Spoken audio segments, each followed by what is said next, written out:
শেখ হাসিনা হয়তো ভারতে পালিয়ে গেছেন, কিন্তু তার রাজনৈতিক সহচর একসময়ের হুঙ্কার তোলা এমপি মন্ত্রীরা আজ বাংলাদেশের বিভিন্ন কারাগারে নিঃসঙ্গ, বিষণ্ণ, অনেকেই মানসিকভাবে বিপর্যস্ত। অদ্ভুত পরিবর্তন সময়ের। যারা একসময় দেশ চালাতেন, হাজারো প্রটোকলে চলাফেরা করতেন, আজ তারা ভাগ করছেন কারাগারের গোলাপ সেলের বিছানা, চেয়ার আর কারাকর্মীর করা নজরদারি। কারাগারে এমন একজন ভিআইপি বন্দির আচরণ ও জীবনযাত্রা নিয়ে নিত্যদিন পড়তে হচ্ছে চরম বিড়ম্বনায় কারা কর্তৃপক্ষকে। বেসামরিক উপদেষ্টা সালমান এফ রহমানের গল্পটাই ধরুন। প্রথমেই ওমর ফারুক ও আব্দুর রাজ্জাকের সঙ্গে ছিলেন এক ছেলে, কিন্তু চাহিদার তো শেষ নেই তার। টিভি, অতিরিক্ত পত্রিকা, সেবক সবকিছুতেই আলাদা আচরণ। এক পর্যায়ে অন্য দুই বন্দী কর্তৃপক্ষকে অনুরোধ করেন আলাদা সেলে স্থানান্তরের জন্য। শেষমেশ সরানো হয় সালমানকে। তিনি চেয়েছিলেন নিজের সেলের টিভি, আবেদন করেছিলেন, কিন্তু কারা কর্তৃপক্ষ তা খারিজ করে দেয়। রাজশাহী হতে যাওয়া সাবেক আইজিপি আব্দুল্লাহ আল মামুন এখন বই পড়ে সময় কাটাচ্ছেন। ঢাকা দক্ষিণের সাবেক মেয়র আতিকুল ইসলাম রয়েছেন তার পাশের সেলে। সাবেক কৃষিমন্ত্রী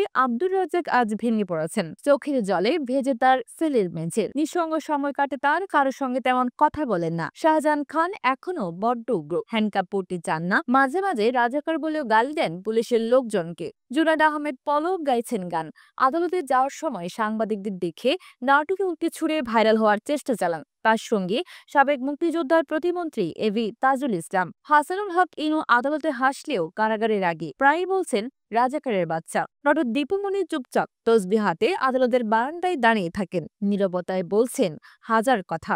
ডিএমপি সাবেক ডিসি মশিউর রহমান হাজতীদের ইংরেজি পড়াচ্ছেন, বোর্ড হাজতি হিসেবেই কাটছে তার দিন। আইনমন্ত্রী আনিসুল হক নাকি বলেছেন, আমি বেশি দিন থাকবো না, ইউনুসও থাকবে না।